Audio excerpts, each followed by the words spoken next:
Eh bien, bonsoir à toutes et à tous.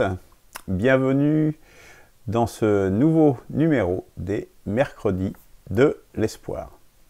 Donc, aujourd'hui, nous allons aborder un thème un peu particulier qui est la monnaie, qui sera traité en deux parties parce que c'est un sujet vaste que nous n'épuiserons pas, mais donc il est suffisamment vaste pour qu'il y a des choses particulières à dire, je dirais, pour que l'on fasse deux émissions qui ne seront pas donc du coup trop longues.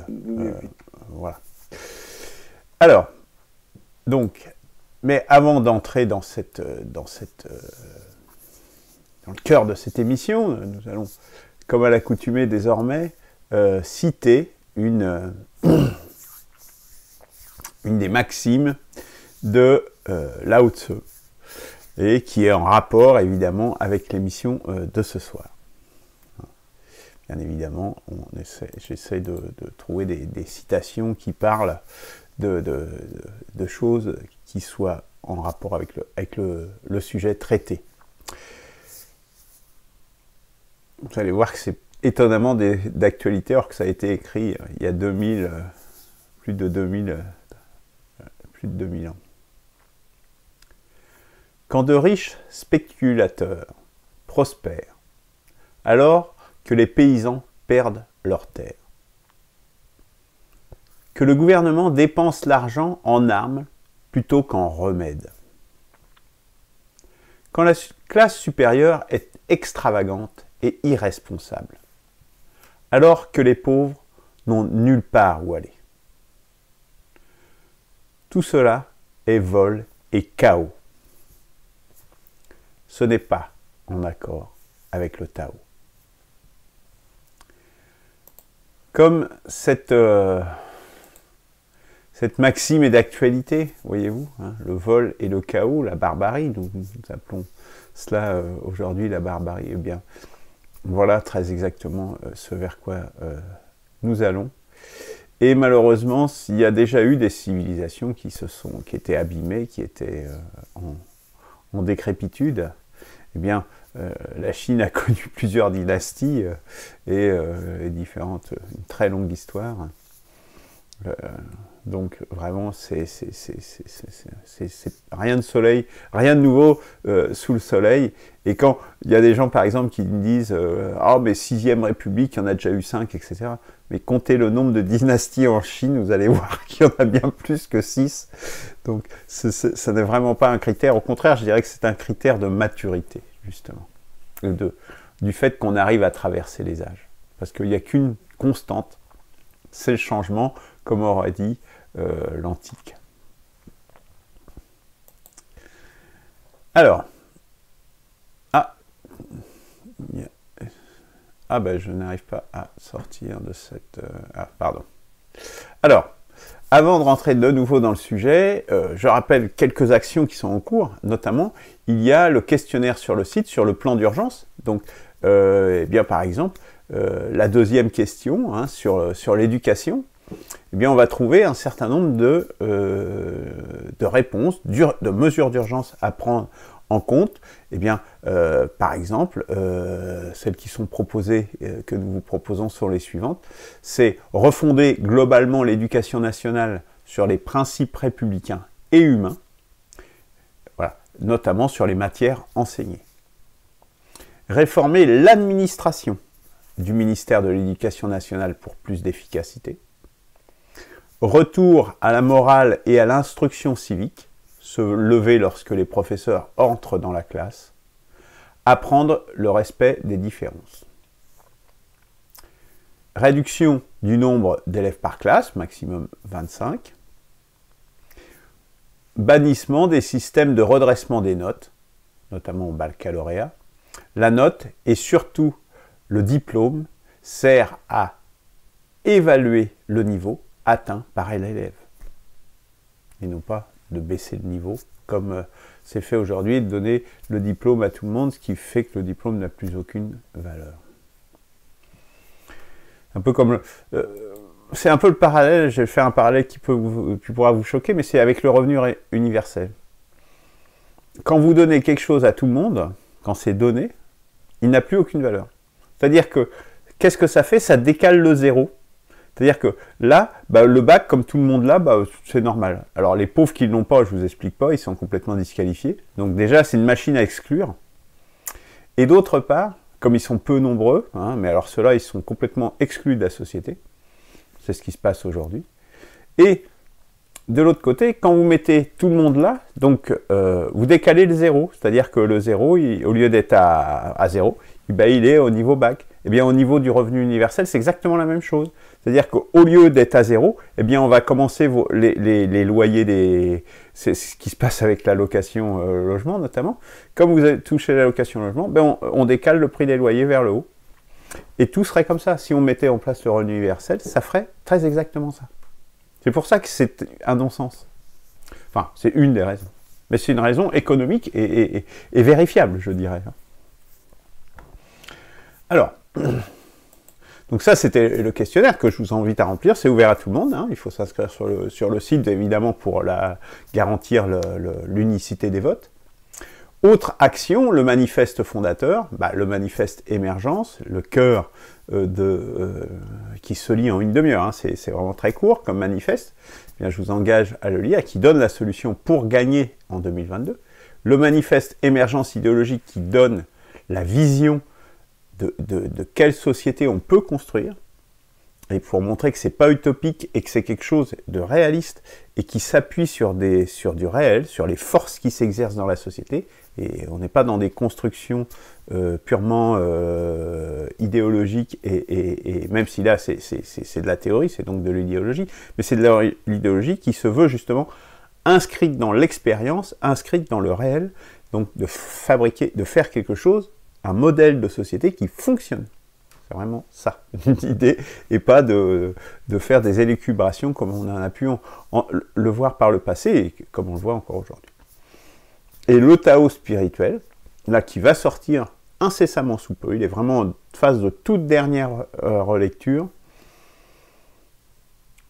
Je pense que l'édition va être lancée demain. Demain, je pense qu'elle va être lancée, et donc à partir de là, eh bien, il sera également disponible en version électronique sur le site dans les jours qui viennent. Hein. Donc c'est un événement important, je pense, puisque c'est, je pense, par ses aspects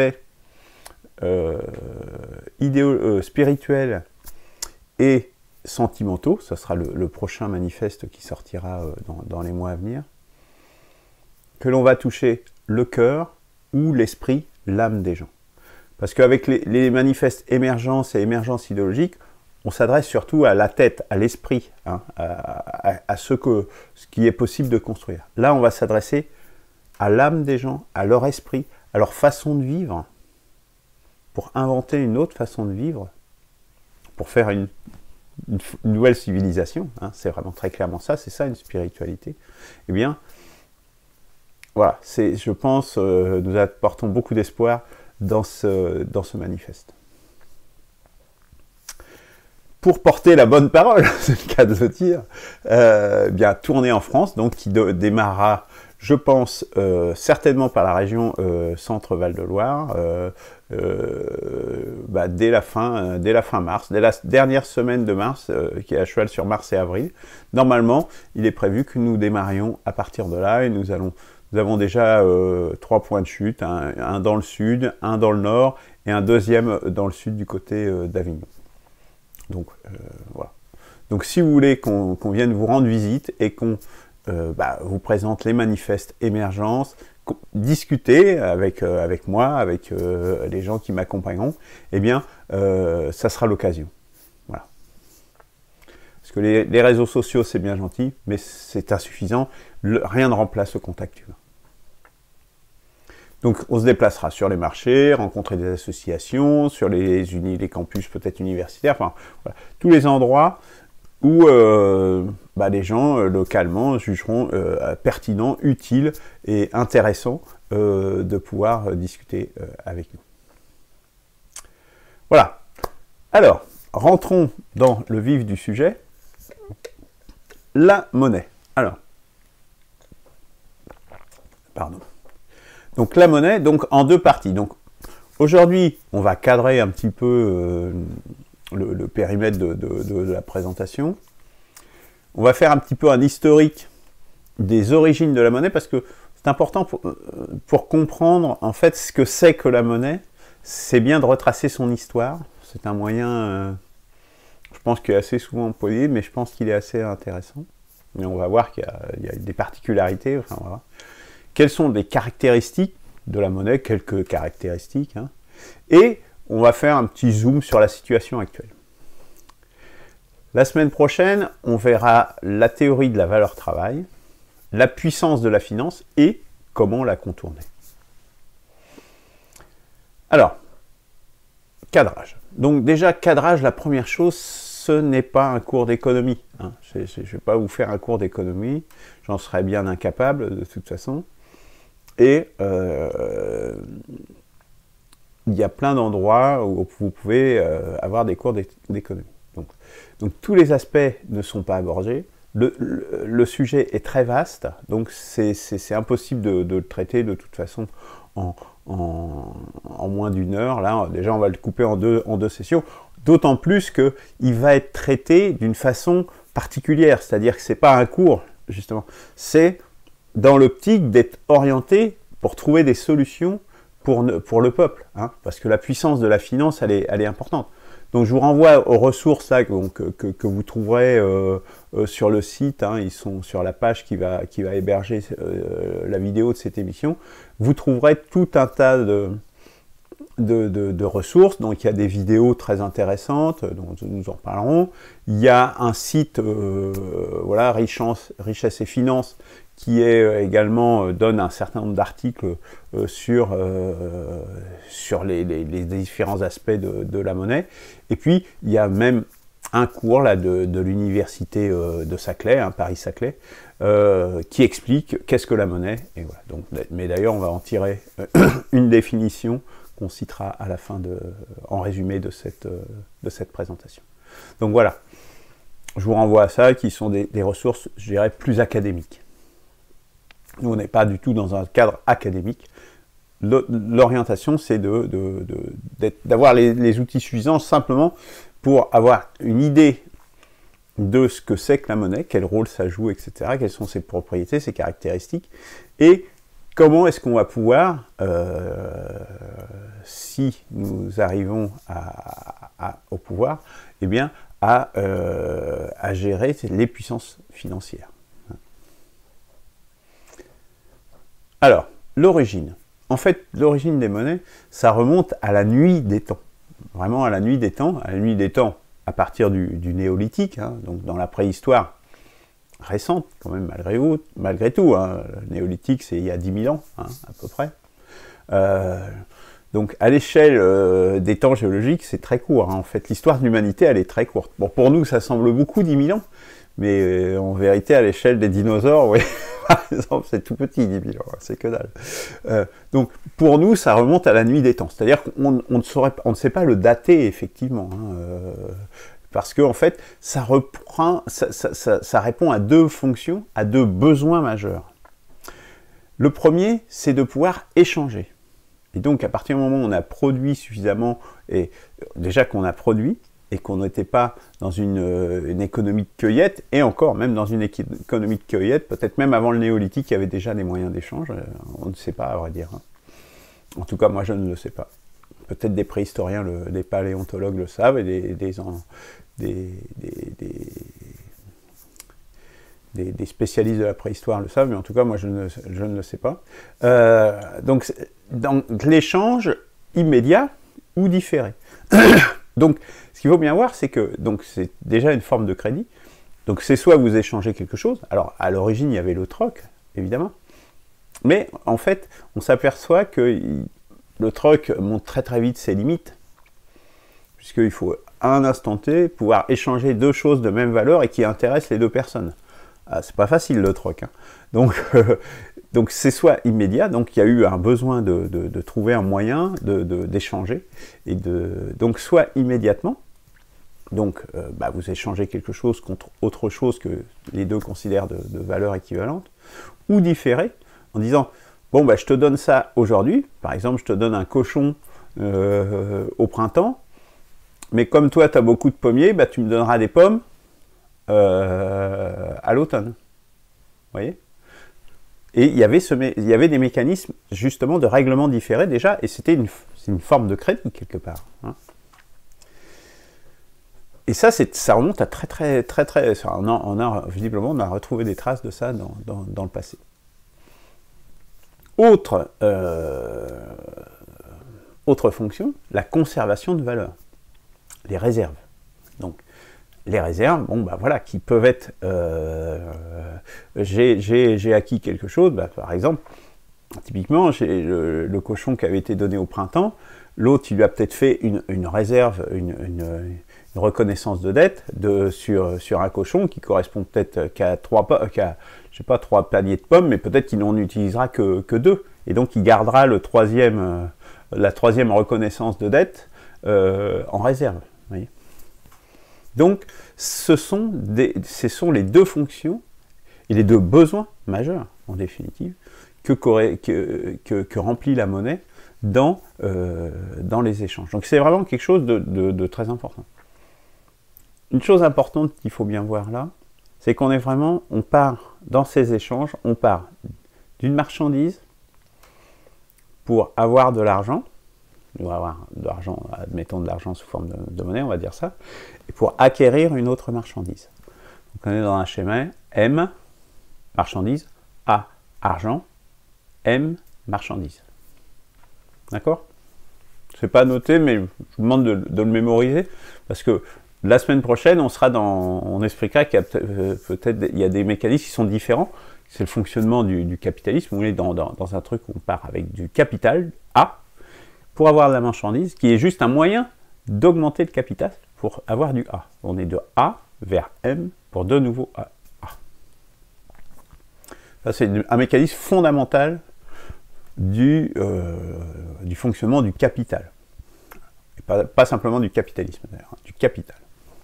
Bon, bref, je fais une digression, excusez-moi. Donc, aux origines, les formes étaient très diverses. Donc, on avait des pierres, par exemple, ça pouvait être des pierres précieuses, du sel. Le sel, c'est on pourrait dire c'est une forme de fer, des coquillages, des choses comme ça, qui servaient de moyens justement monétaires. Et puis, il y avait également des produits agricoles qui pouvaient servir, ou artisanaux. Donc, les produits agricoles, ça pouvait être du bétail, ou la personne, ou du blé, par exemple. Donc, on garde le blé, et où on fait une reconnaissance en disant, bah, tu as 30 sacs de blé, même si je les garde chez moi. Et puis après, le gars, il va pouvoir échanger sa reconnaissance de blé pour acheter autre chose, hein, sur un marché. Ou des biens artisanaux, de la verroterie, des métaux plus ou moins façonnés, des anneaux, typiquement, des choses comme ça.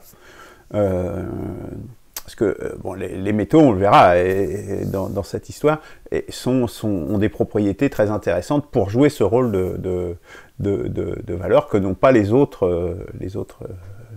moyens. Et il y avait aussi les esclaves.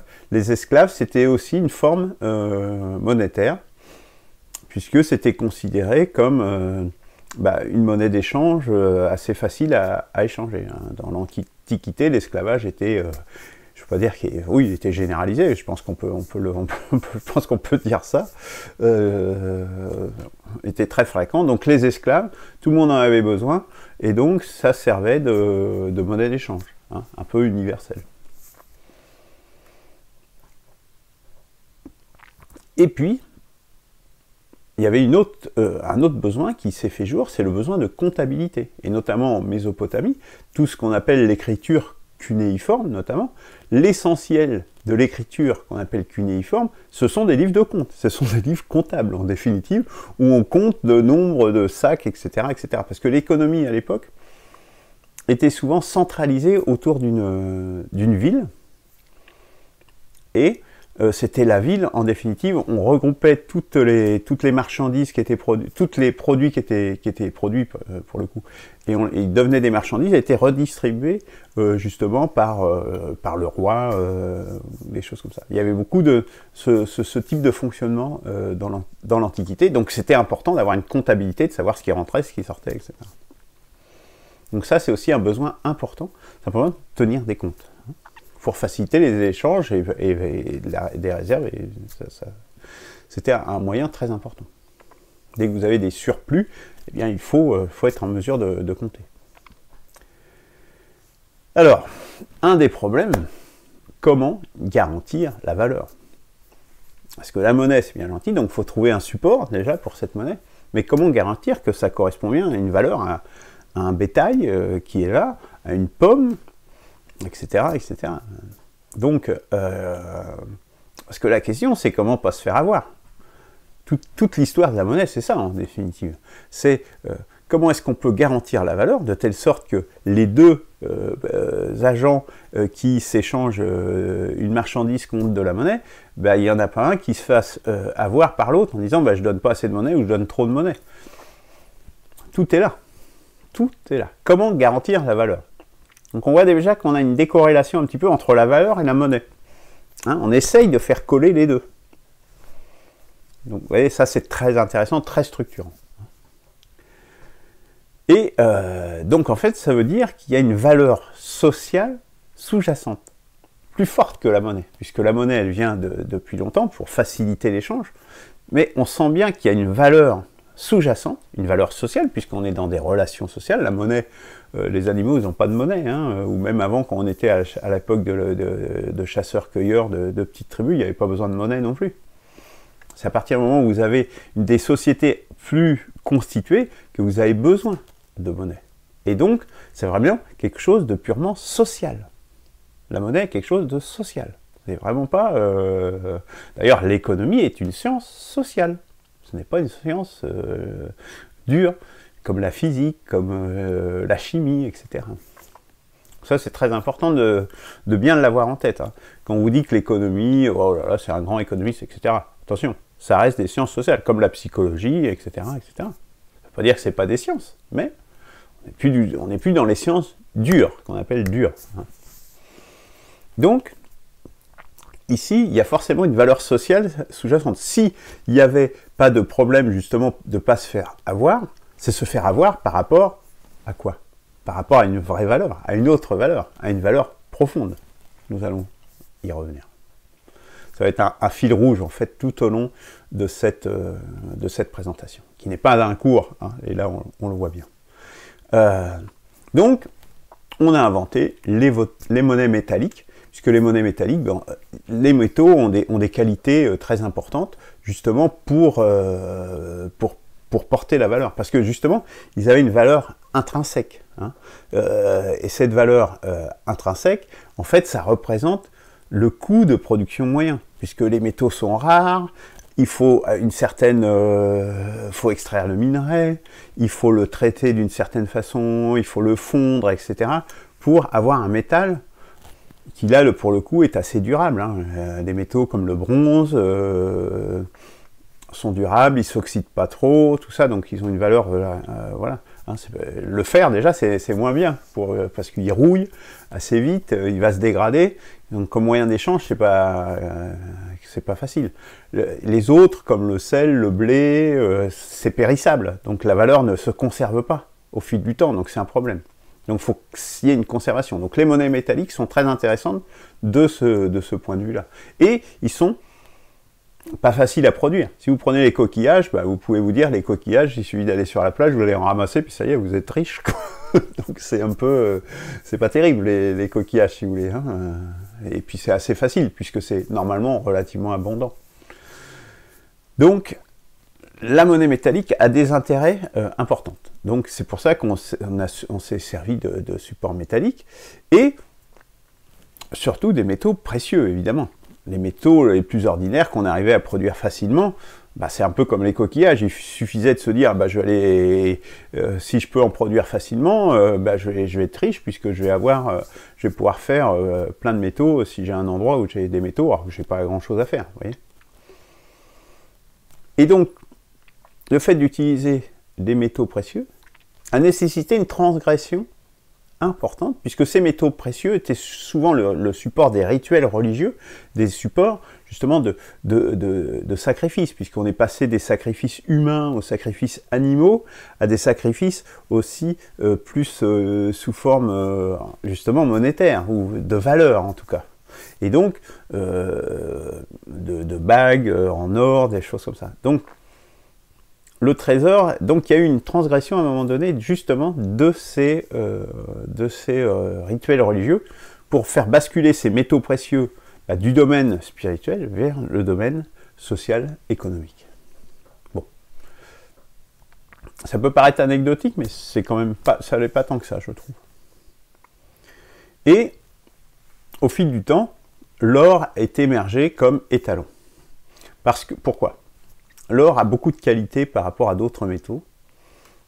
Il est inaltérable, inoxydable. Donc, il ne change pas de valeur. Et donc, il est relativement rare, mais pas trop. S'il est extrêmement rare, bah, vous n'allez pas pouvoir faire des échanges, puisque vous n'en avez pas assez. Si vous avez 3 kilos pour toute l'humanité, c'est sûr que ça va pas être facile. Donc, il faut qu'il y en ait quand même suffisamment, mais pas trop. Et que ça soit suffisamment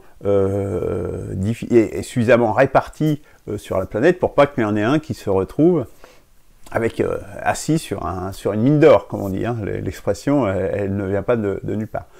En gros, ça reflète quoi? Ça reflète en gros qu'il faut que le coût de production moyen soit le même à peu près partout. Et donc, l'or a cette qualité, avec quelques autres métaux, mais l'or, c'est celui qui a émergé comme le plus pertinent, au moins à une époque, et c'est encore vrai aujourd'hui. Mais on verra d'autres péripéties. Donc l'or émerge comme un étalon. Alors, le problème, c'est que l'or, il y a des problèmes malgré tout. Il a des qualités, on vient de le voir, mais il a aussi des problèmes. C'est qu'il est rare, donc il faut qu'il soit rare, mais voilà, c'est la qualité du défaut, quoi. C'est le défaut de la qualité. Il est quand même relativement rare. Et donc, à un instant T, il y a un stock d'or qui est fini. Donc, comme vous avez de l'or, ça limite forcément les échanges. Puisque vous avez une quantité, ce qu'on appelle la masse monétaire, qui est fixe. Quel que soit ce que vous produisez, eh bien, il y a une masse monétaire qui est fixe. Or, normalement, enfin, j'anticipe un peu, mais il faut qu'il y ait un peu une correspondance entre les deux. Parce que sinon, eh bien, vous allez avoir produit des biens, mais il n'y aura personne qui aura suffisamment d'or parce que quelqu'un l'a accaparé, ou c'est dans une autre ville, ou enfin, vous voyez, il n'y a pas suffisamment d'or en circulation pour échanger votre marchandise. Et donc là, c'est un vrai problème. C'est un problème énorme. C'est un problème. C'est d'ailleurs pour ça qu'aujourd'hui, on n'utilise pas l'or du tout comme moyen d'échange, enfin très peu, justement, parce que justement, il y a un stock fini, et par rapport aux échanges mondiaux, ça suffit. On n'est pas du tout dans les mêmes échelles. Donc on a un vrai problème. Et puis il y a quelques autres problèmes. Il y a le problème de la pesée. Qu'est-ce qui va faire la valeur d'un lingot d'or, d'une pièce, etc. Enfin, je ne parle pas encore de pièce, mais d'un morceau d'or. Bah, c'est sa pesée, c'est son poids. Donc c'est aussi sa pureté. Parce qu'en fait, le poids, comme il a une masse volumique fixe, comme tous les métaux, s'il est plus ou moins pur, ou si on fait du plaqué or, par exemple, on met du plomb avec une couche d'or dessus, hein, ça ressemble à de l'or, mais ça n'en est pas. Hein. Et le plomb est beaucoup plus abondant dans le monde. Hein. Donc, voir les trucages, vous voyez. Donc, il y a les problèmes de la pesée aussi. Et donc, il faut avoir des balances précises. Enfin, vous voyez, c'est tout un... Puis, il faut pouvoir avoir le même volume, etc. Donc, il y avait des problèmes quand même avec l'or. Les solutions, bah, une des solutions par rapport à la rareté, c'est d'utiliser d'autres métaux, bah, comme l'argent, par exemple. Et on est arrivé à la solution de frapper des pièces, justement. En disant, voilà, on frappe une pièce, donc ça certifie que il y a bien ce poids d'or dans telle pièce. Cette pièce est en or, d'une certaine pureté, et on vous le certifie avec c'est Jules César qui est sur la pièce, et voilà, c'est sûr que c'est une pièce qui est alors je peux pas dire un louis d'or, un sol à l'époque, hein, puisque on payait les soldats avec ça, la solde, ça vient de là. Donc ça vient, c'est des sous, donc un sol, voilà, ça représente telle pièce d'or, par exemple. Et donc du coup, forcément, il y a forcément émergence d'une autorité de certification, embryon, je dirais, des banques centrales, ou des banques au sens plus large, qui certifie qui impose le tampon, justement, que dire, ah oui, il y a bien ça, c'est bien une pièce qui a tant de grammes d'or dedans, etc. Et on vous le certifie en mettant le tampon de Jules César, de tel roi, etc., telle effigie sur la pièce. Mais il y a quand même des problèmes persistants avec l'or. Voilà, le stock fini, on a toujours ce même problème, malgré tout, ça limite les échanges. Et puis, après, on s'est dit, on va faire autrement. Plutôt que de dire, puisqu'on fait une pièce qui est toujours en or, mais plutôt que ça corresponde exactement au poids, eh bien, on met une indication numérique dessus. Et on va dire, c'est de l'or, mais celui-là, il vaut 10. Puis il y en a un autre, bon, peut-être un peu plus petit, mais ça ne sera pas en proportion du poids, il vaudra 1 ou il vaudra 20. Donc on va mettre une indication numérique sur la valeur de la pièce qui est portée. Mais ça introduit évidemment d'autres problèmes, parce que du coup, ça permet une décorrélation du poids réel d'or avec le chiffre qui est inscrit dessus. Et je vous explique bien que, évidemment, ça va permettre d'émettre beaucoup plus de monnaie, mais du coup, avec de moins en moins de métaux précieux à l'intérieur. Et qu'est-ce que ça va faire, ça? Comme toujours, ça crée de l'inflation. Puisque il y a de moins en moins d'or dedans, donc de moins en moins de travail pour produire cet or. Donc c'est toujours plus facile, il suffit de mettre moins d'or, puis vous frappez toujours 10 dessus. C'est facile, hein, ça coûte pas cher à faire. Et donc, on se fait avoir, puisqu'on a de moins en moins d'or réel pour le même échange. Et donc, l'inflation, les gens ils sont pas fous, hein, ils se rendent bien compte qu'on leur donne de moins en moins de vrai or pour la même quantité de monnaie, et donc du coup, l'inflation, c'est en fait le mécanisme qui permet de compenser le fait de se faire avoir. C'est ça l'inflation. En permanence, on dit, oui, mais tu me donnes ça, mais ça vaut de moins en moins. Donc moi, je vais renchérir, moi je te vends plus mon cajot de pommes, je te le vends plus à 1 sol, je te le vends à 2, hein, parce que ton sol, il y a quasiment plus d'or dedans. Vous voyez? Et ça, l'inflation, c'est vraiment ça. C'est ce qui compense en permanence se faire avoir par rapport, justement, à une décorrélation entre la valeur réelle de la monnaie et la valeur réelle du produit. Si c'est plus égal, à partir de là, tout se met à diverger, et c'est les mécanismes d'inflation qui se mettent en marche. Il n'y a rien d'autre que éviter de se faire avoir.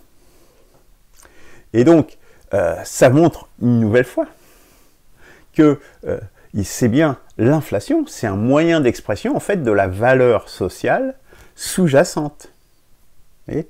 Sinon, il n'y aurait pas d'inflation. Ça y est, on a la monnaie, on a stabilisé, tout va bien. Ça resterait comme ça. Si c'était un simple agrément. Alors, on peut y arriver. Mais on voit bien que s'il y a des mécanismes d'inflation qui se mettent en marche à un moment donné, c'est bien qu'il y a un se faire avoir qui arrive. Et donc, c'est que si on se fait avoir, c'est qu'il y a en dessous une vraie valeur sous-jacente qui n'est pas exprimée par la monnaie, justement, qui est de moins en moins exprimée par la monnaie, par cette décorrélation avec les métaux précieux. Mais quelle est-elle, cette valeur sociale sous-jacente, à laquelle on se réfère, en définitive, même complètement inconsciemment, hein, mais très physiquement, par contre. Alors, continuons. Et alors, toujours des problèmes avec l'or. Hein. des problèmes avec l'or. Les stocks finis, et ça c'est un problème qui est énorme, hein, les stocks finis qui limitent les échanges. Ça, on n'en sort pas, c'est le gros problème de tous ces problèmes des talons or. Sachant qu'on a des besoins croissants, notamment au Moyen-Âge en Europe, avec des besoins croissants, avec l'essor du commerce, dans l'Europe, dans le bassin méditerranéen, et tout ça. Et après, on a eu un autre problème, c'est la découverte de l'Amérique. La découverte de l'Amérique a fait quoi? L'Espagne s'est retrouvée assise sur un tas d'or, puisqu'il y a eu un afflux d'or, il est devenu moins rare. Donc là, ça a été par le bas, je dirais, qu'on a eu de l'inflation, parce que c'était plus facile d'avoir de l'or. Donc il avait moins de valeur intrinsèque, donc il était moins rare, donc il y a eu un gros afflux d'or, c'est ce qui a fait la richesse de l'Espagne, mais quelque part, ça crée une relance aussi de l'inflation. Par le mécanisme inverse, vous voyez, là c'était plus la valeur faciale qui était changée, comme on l'a vu précédemment. Là c'est l'or en lui-même qui valait moins. Donc la valeur sociale sous-jacente, vous voyez, on commence à la cerner un petit peu, là on voit que, c'est pas intrinsèque à la matière. Vous voyez ça... Alors, on va poursuivre. On invente, entre guillemets, hein, parce qu'on a déjà vu que même dans les échanges antédiluviens, je dirais, on avait déjà des mécanismes un peu de crédit. Hein. Donc, on invente le crédit au XVIIe siècle, on va dire ça comme ça, via la création monétaire bancaire. Alors, comment ça fonctionne? En fait, on dépose un trésor en échange d'un reçu. Parce qu'avoir un trésor, alors il s'est passé des anecdotes notamment, enfin des anecdotes peut-être pas pour ceux qui les ont vécues, où il y avait des monarques qui s'étaient emparés de l'or de certaines personnes, de certains nobles notamment, ou autres, et puis hop, c'est à moi. Ceux qui sont pour la monarchie, hein, c'est un des exemples de gens. En fait, la monarchie, on utilise la force simplement pour être riche si nécessaire. Hein. C'est ça la monarchie, comme toutes les dictatures, comme toutes les tyrannies. Donc, pour échapper à ça, eh bien, des nobles ou des riches commerçants, etc., ont déposé leur trésor chez des gens qui détenaient de l'or, hein, qui étaient des gens qui étaient habitués à détenir des métaux précieux, notamment comme l'or, ou des pierres précieuses peut-être, en échange de reçus. Donc une reconnaissance, je vous avais bien déposé 5 lingots d'or chez moi, tel jour, etc. Avec le cachet, j'imagine, de la banque. Hein. Alors à l'époque, ça ne s'appelle pas des banques, c'était les orfèvres qui ont été les premiers à exercer cette activité. Donc là, quelque part, on a créé de la monnaie, et de la monnaie écrite, hein, puisque c'est un reçu qui est écrit, qui est peut-être tamponné, etc. Et puis au fil du temps, au départ peut-être ils étaient nominatifs, mais après on pouvait s'échanger ces billets, c'était facile d'échanger ces reçus. Donc ils sont devenus anonymes, c'était plus facile, puis plus petits peut-être. Hein. Et donc du coup ces reçus, alors là on n'est pas loin des billets de banque, hein, soyons clairs, mais ces reçus, les détenteurs, les banquiers, appelons-les comme ça, se sont aperçus qu'en définitive, ils pouvaient émettre plus de reçus que ce qu'ils avaient en dépôt dans le trésor. Parce que personne ne venait réclamer en même temps, comme ça s'échangeait en permanence, personne ne venait réclamer en même temps le dépôt, le trésor qui était en dépôt. Donc ils se sont dit, ça peut-être un bon moyen de gagner du pouvoir d'achat quelque part, parce que du coup ils ont pu acheter des choses, ils s'émettaient eux-mêmes des reçus. Non, mais on va mettre plus de reçus que ce qu'il y a d'argent, de trésor, de valeur effective dans le trésor. Et donc, là évidemment, on revient toujours dans le même truc. En fait, c'est encore se faire avoir, puisque quelque part on a émis des reçus qui correspondent à aucune réalité. Eh bien, ça refait de l'inflation, évidemment, parce que par rapport à la valeur sociale réelle, on crée un décalage. Et c'est tellement tentant hein, de créer de l'argent. Hein. La monnaie, ce n'est que l'histoire de ça. C'est que des gens qui essayent en fait de tirer profit de leur position pour pouvoir obtenir des avantages matériels en spoliant d'autres personnes. Fatalement. Si vous émettez, vous avez juste fait un billet. Hein, vous avez juste une rente de situation. Hein. Alors, ces reçus, bah, après, c'est devenu des lettres de change, et puis, c'est l'embrayement, ça devient des billets de banque. Hein. Donc, ces billets de banque, on voit bien que ça vient du privé, hein, des banques en elles-mêmes, à l'origine, hein, quelque part. Et donc, elles sont adossées à un trésor qui est stocké quelque part, en or et en argent, éventuellement pierres précieuses, des œuvres d'art peut-être, des choses comme ça. Donc, c'est adossé quand même à des œuvres d'art, mais on voit bien qu'il y en a de moins en moins par rapport à ce qu'il y a de billets de banque en circulation, ou de reçus en circulation. Donc, là, on saute un petit peu au travers des temps, mais après, les fonctionnements sont assez similaires. Mais sauf durant la période de l'étalon or, c'est-à-dire après la Deuxième Guerre mondiale, suite à des désordres, justement, puisqu'il y a eu des effondrements économiques, il y a eu des hyperinflations en Allemagne, etc., il y a eu des dérèglements monétaires importants, justement, par ces mécanismes-là, puisque vous pouvez émettre des billets, vous pouvez mettre du papier sans que ça ait de vraie valeur par rapport à cette valeur sous-jacente dont je parle toujours, qui est une valeur sociale. Bah forcément, les gens, ils se font avoir et donc ça ne marche plus. Et donc, c'est pour ça qu'il y a eu la période de l'étalon or après la Deuxième Guerre mondiale, qui a été mise en place, les accords de Bretton Woods, pour justement mettre un peu de l'ordre dans le système monétaire, qui était devenu fou. Et donc, le seul étalon qui était reconnu, bah, on en revient toujours à l'or. C'est pour ça que l'or et la monnaie, c'est quand même très, très lié.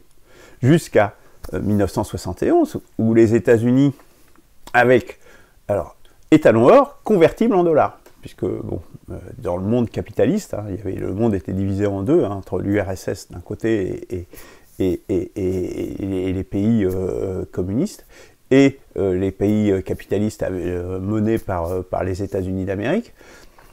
Il y avait aussi une convertibilité absolue entre l'or et le dollar. C'est-à-dire, vous avez un billet $1, eh bien ça valait tant d'or.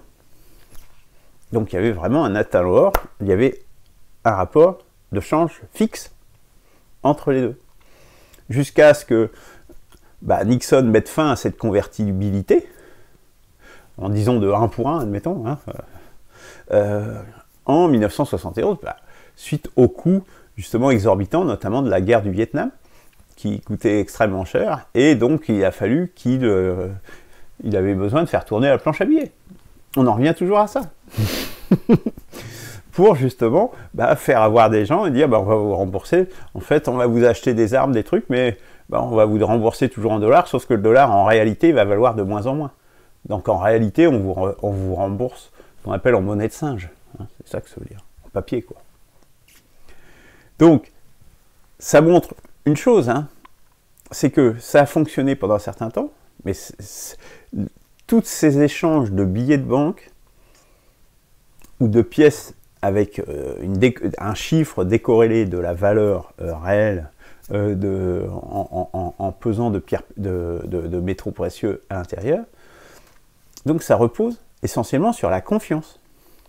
Sur la confiance du billet qu'on vous a émis, qui va bien représenter la même valeur dans le trésor, au début et à la fin de la transaction, au début quand vous allez le mettre chez vous dans votre portefeuille et quand vous allez sortir pour aller acheter quelque chose. Tout repose sur la conscience, essentiellement. Donc, alors, voilà, ça c'est, on a fini sur les origines, on est arrivé à nos jours quasiment, mais on va y revenir après. Après, on va donner quelques définitions et quelques caractéristiques de la monnaie, justement. Alors, vous avez peut-être entendu parler, justement, de la monnaie fiduciaire. Donc, fiduciaire, bien, c'est ce dont on vient de parler.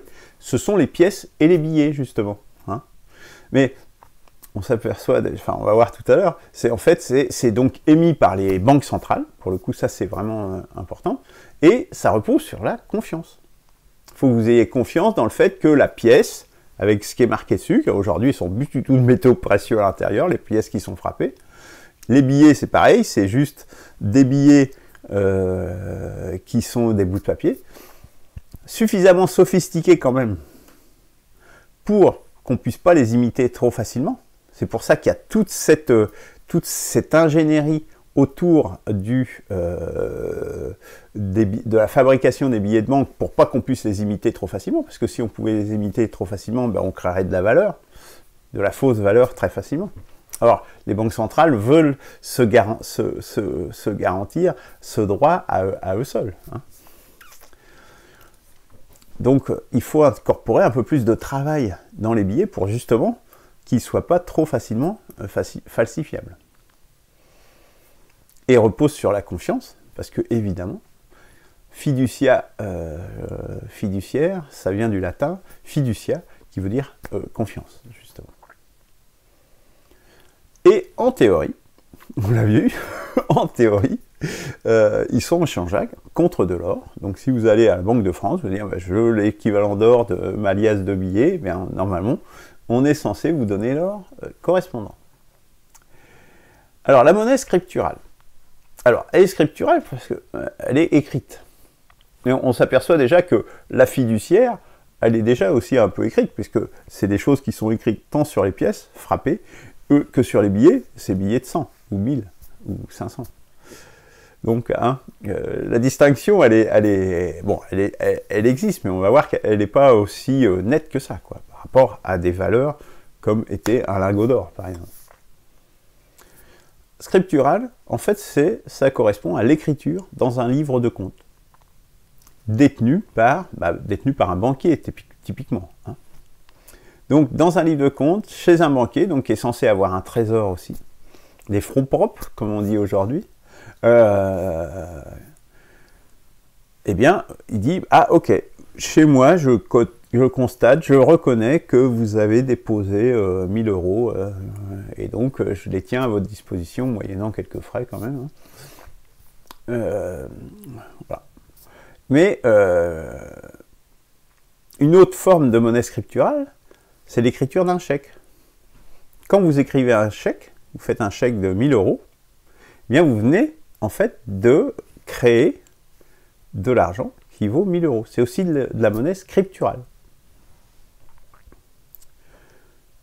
Et cette monnaie scripturale, par rapport à la monnaie fiduciaire, sous forme de billets, etc., parce que les banques centrales font aussi de la scripturale, puisqu'ils écrivent dans des ordinateurs, hein, dans les livres de compte maintenant sont informatisés, en mettant d'argent sur tel compte. Hein.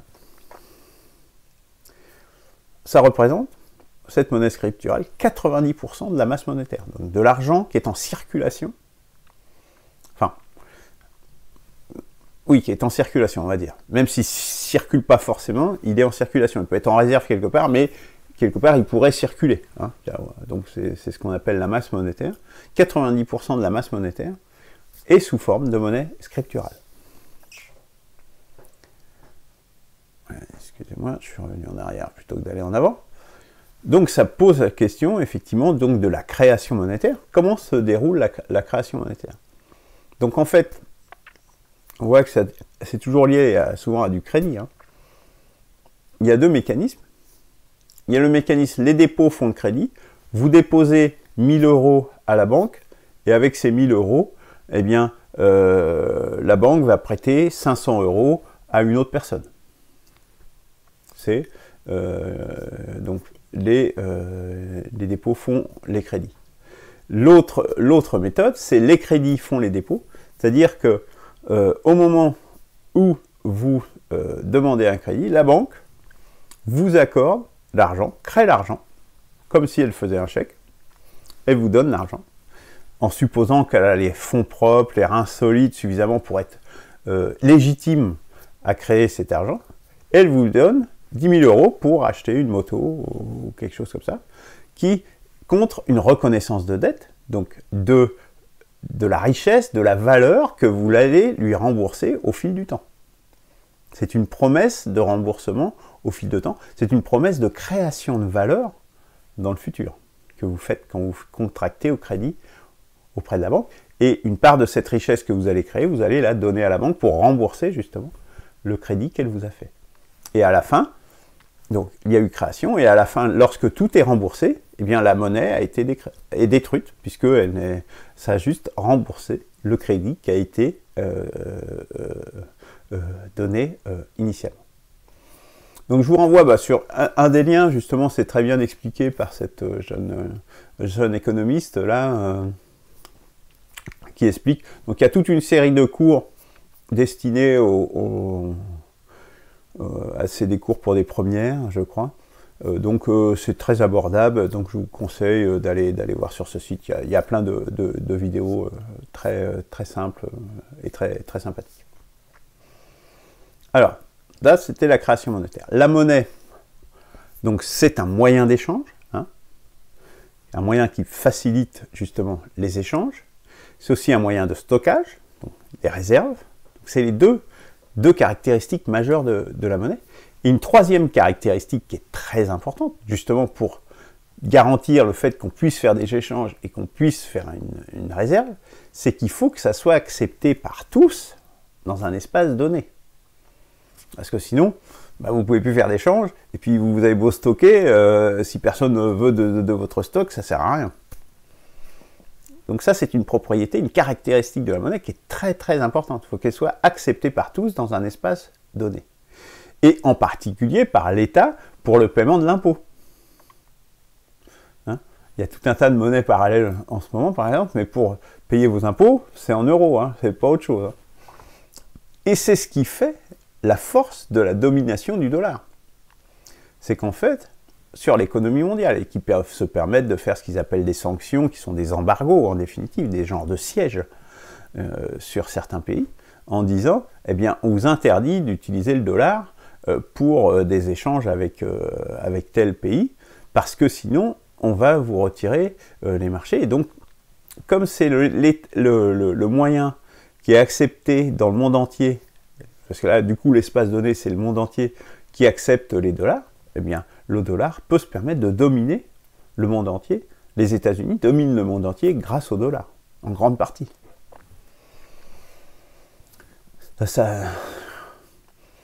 C'est un instrument, ce qu'ils appellent du soft power. Enfin, du soft, il a vraiment de soft que le nom, puisque derrière, ça fait des gens qui sont dans la famine, qui sont des pays qui sont dans la difficulté. C'est pas soft du tout. En fait, en réalité. Je vois bien le power, si vous voulez, mais le soft, j'ai du mal à le percevoir. Passons. Donc voilà, la domination du dollar, elle est liée à ça. Alors, la situation actuelle. On va voir quand même qu'il y a une corrélation forte, malgré tout, entre la puissance des pays et leurs réserves, leur stock d'or, dans les réserves, dans les banques centrales. Parce qu'au final, tout ça c'est bien gentil, c'est des jeux d'écriture et tout ça, mais au final, ce qui compte c'est est-ce que vous êtes vraiment riche ou pas. Et pour savoir, pour être sûr que si vous êtes vraiment riche, l'or, ça reste quand même si c'est une relique barbare, comme l'aurait qualifié Keynes, mais pas pour tout, attention, hein, justement, en termes de réserve de valeur, justement, il ne le considérait pas comme une relique barbare. C'est Lénine qui le considérait vraiment comme une relique barbare, puisqu'il disait que ça n'avait aucun intérêt dans une société communiste. Bon, passons. Donc on voit sur ces chiffres, les États-Unis ont 8133 tonnes d'or en réserve. L'Allemagne, 3362. L'Italie, 2452. La France, 2436. La Russie, 2299. La Chine, officiellement, 1948 tonnes. Suivent d'autres pays. Bon, voilà, j'ai cité l'URL où j'ai trouvé ces chiffres. Donc on voit bien que la puissance des pays et des économies est quand même étroitement corrélée à leur stock d'or, à leur réserve d'or dans les banques centrales. Dans la réserve. Enfin, dans les réserves centrales, qui ne sont pas forcément des banques centrales. Bref. C'est le cas de la Federal Reserve aux États-Unis, qui est un organisme privé à la base. La Chine, on n'est pas sûr du chiffre.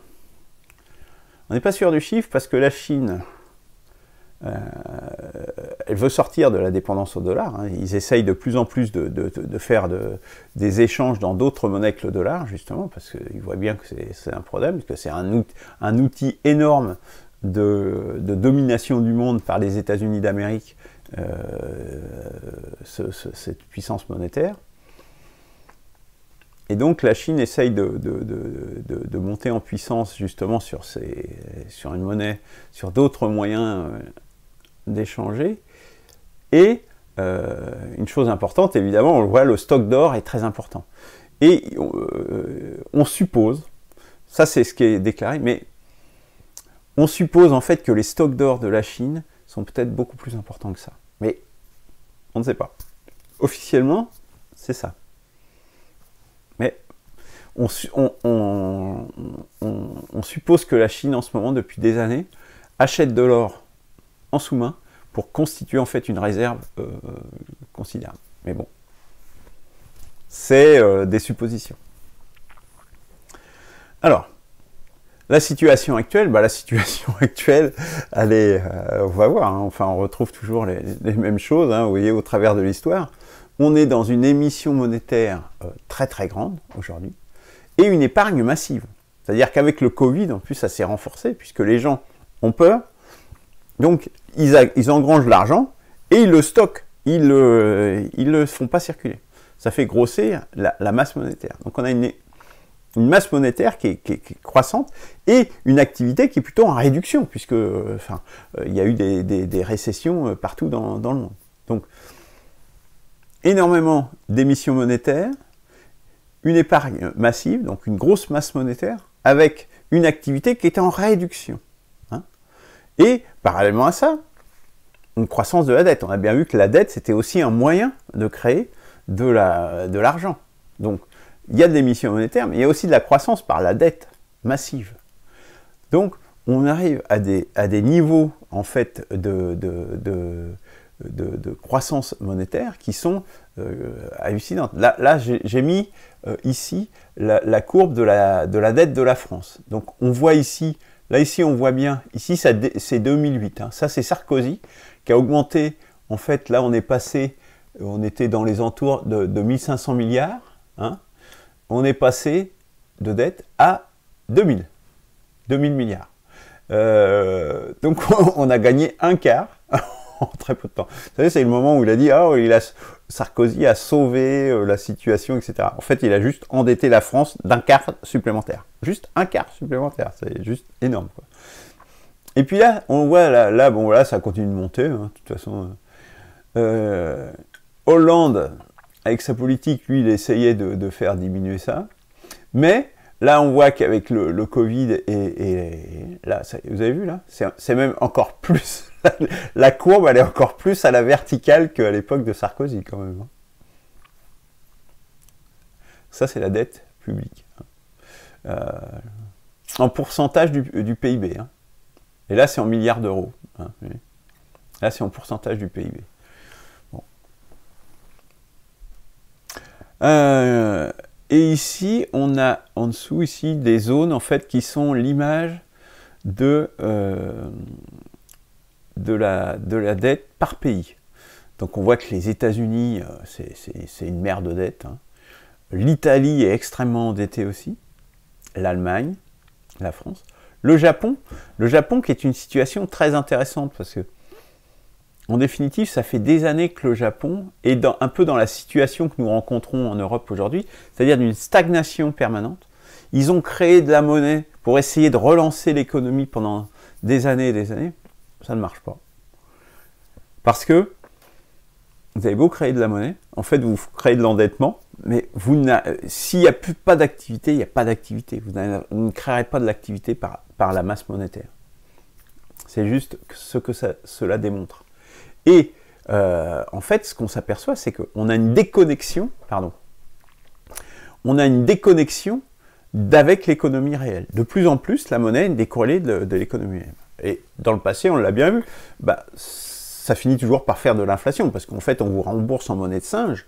Alors pour l'instant, dans la zone euro, ça n'a pas diffusé, c'est-à-dire que vous vous appauvrissez, c'est-à-dire qu'on a un agrandissement énorme des inégalités, c'est-à-dire que les riches deviennent extrêmement riches, puisque les actions continuent de monter, malgré que l'activité économique est en baisse, ce qui est un non-sens. Mais elle monte, pourquoi? Parce que justement, il y a de la création monétaire. Et donc vous restez avec la même quantité d'argent, mais eux, les riches, en ont beaucoup, beaucoup, beaucoup, beaucoup plus. Donc vous vous appauvrissez, mais vous en rendez pas compte. Mais quand vous allez vouloir acheter, si vous voulez acheter des actions ou de l'immobilier, par exemple, c'est souvent par l'immobilier que ça redescend, puisque c'est des valeurs, c'est des montants importants, et bien là, vous n'avez plus pouvoir, parce que vous allez vous apercevoir que ces gens-là vont pouvoir acheter des biens immobiliers en quantité pharaonique, or que vous ne pourrez pas. Bon, après, il faut que ça les intéresse en termes d'investissement, etc. C'est jamais qu'un secteur comme un autre. Mais c'est souvent par ce mécanisme-là que ça redescend. Donc voilà. Donc, pour l'instant, l'inflation n'a pas diffusé, mais je dirais c'est quasiment inéluctable. C'est quasiment inéluctable. On verra. Mais bon, une bombe à retardement. Alors, la situation actuelle. Et on va citer Milton Friedman, qui était un des économistes les plus renommés, on va dire, du XXe siècle. L'inflation est toujours et partout un phénomène monétaire dont le sens où elle naît et ne peut être produite que par une augmentation plus rapide de la quantité de monnaie que de la production. Voilà. L'arrivée, sauf à faire à ce qui détruise énormément de monnaie, ça c'est ce qu'ils appellent l'annulation de la dette, par exemple, peut-être, des choses comme ça. Mais à part faire ça, mais il y en a qui vont payer les pots cassés de ça, hein, qui vont peut-être pas être d'accord. Quand ils ont émis de la dette, et ils vont dire, elle ne vaut plus rien votre dette. Oh là. S'il y en a toujours un qui se fait avoir, hein, soyons clairs. On est toujours sur le même principe de se faire avoir. Hein. Et là, il y a des gros poissons là, en jeu. Hein, donc, et puis il y a toute la population. Donc, on voit bien qu'il y a une décorrélation entre la quantité de monnaie et la production. Là, on a peut-être une clé aussi, hein, encore par rapport à au fil rouge dont je parlais tout à l'heure, de cette valeur intrinsèque, réellement, sociale, qui est la vraie valeur des choses. Alors, mais on y reviendra la semaine prochaine. Alors, en résumé, donc ça c'est la définition, je dirais, canonique là, que j'ai trouvée à l'université de Saclay, qui résume tout. Hein. La monnaie est un bien ou un actif dont les formes varient en fonction des structures économiques et sociales et qui est accepté sur un certain espace pour l'évaluation et les règlements des échanges et pour la constitution de réserves. La création de monnaie effectuée par des institutions, principalement dans le cadre des opérations de crédit, est en relation d'interdépendance avec l'évolution de la production et des prix. On y revient encore. La régulation, alors ça, la dernière phrase, elle est très importante. La régulation monétaire, enfin les autres aussi, hein, mais la régulation monétaire, dans ses composantes internes, politique monétaire, et externe, politique de change entre pays, hein, de change entre telle valeur de dollar contre l'euro ou franc contre Deutschmark, est au cœur de la politique économique. Donc on ne peut pas avoir de politique économique sans politique monétaire. Et c'est bien ça, le drame de ce qui se passe en France, c'est que comment voulez-vous que notre pays ait une politique économique tant que vous ne maîtrisez pas votre monnaie? Eh bien c'est juste impossible. C'est juste impossible si vous déléguez ça à un autre organisme, vous ne pouvez pas avoir de politique économique. C'est juste ça.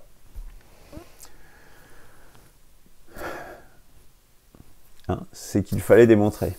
Donc, par rapport à l'euro. Voilà. Alors, la semaine prochaine, deuxième partie de cette émission, la monnaie, deuxième partie, et où nous révélerons justement quelle est cette valeur sociale sous-jacente. Hein. Donc, il n'y a pas consensus là-dessus, hein, soyons clairs, hein, parce qu'il y a des enjeux politiques très importants.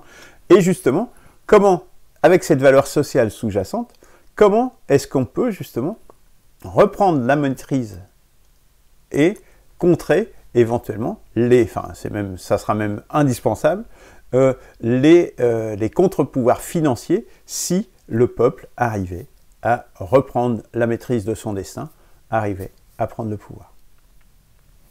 Donc ça, c'est le projet de la semaine prochaine.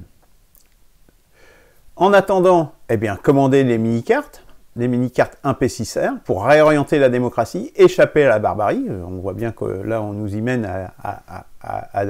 à plein tube et ouvrir un avenir bonifié parce que c'est possible. Donc, commandez ces cartes, elles sont toutes simples, faciles à distribuer autour de vous, sans risque. C'est peu cher. Pour 100 cartes, c'est 6,64 €, frais de port inclus. Donc, si vous souhaitez agir pour éviter la barbarie, pour vos enfants, c'est tout simple, eh bien vous pouvez agir. Vous avez une multitude de façons, et la plus simple c'est celle-là, et la moins perturbante, je dirais, la moins risquée, puisque vous pouvez distribuer autour de vous ces cartes, et déjà vous ferez déjà une œuvre pour vous et vos enfants. Alors, le mot de la fin, notre triptyque, vive la première démocratie, vive la 6e République, vive la France, reprenons espoir. Vendredi à 18h30, chronique des barbaries, regard sur la semaine. Je vous invite à rejoindre l'initiative, à vous inscrire sur le site, hein, et voilà, à commander les mini-cartes et les livres émergence, les manifestes. Je vous souhaite une bonne soirée et je vous dis à vendredi et à la semaine prochaine. Au revoir.